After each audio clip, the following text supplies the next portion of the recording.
સુરત શહેરમાં નો drugs in Surat city અભિયાન પોલીસ ચલાવી રહી છે, ત્યારે સુરત જિલ્લાના પલસાણામાંથી એમડી બનાવવાની ફેક્ટરી ઝડપાતા ચકચાર મચી ગઈ છે।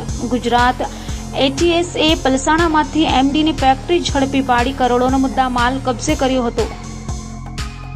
સુરત સહિત ગુજરાતભરમાં હાલ ડ્રગ્સનો દૂષણ પેસી ગયો છે, ત્યારે સુરત પોલીસ નો ડ્રગ્સ ઇન સુરત સિટી અભિયાન ચલાવી રહી છે અને એમડી વેચનારાઓને ઝડપી જેલમાં ધકેલી રહી છે। ત્યારે સુરત જિલ્લામાંથી એમડીની ફેક્ટરી ઝડપાઈ છે। વાત એમ છે કે ગુજરાત એટીએસસીની ટીમે સુરત જિલ્લાના પલસાણા ખાતે કારેલીમાં દરોડા પાડ્યા હતા અને ત્યાં રહેણાંક વિસ્તારમાં પતરાના શેડ બનાવી ચાલી રહેલી એમડી બનાવવાની ફેક્ટરીની ઝડપી પાડી હતી। સાથે સ્થળ પરથી પોલીસે 2 ઇસમોની પણ અટકાયત કરી હતી।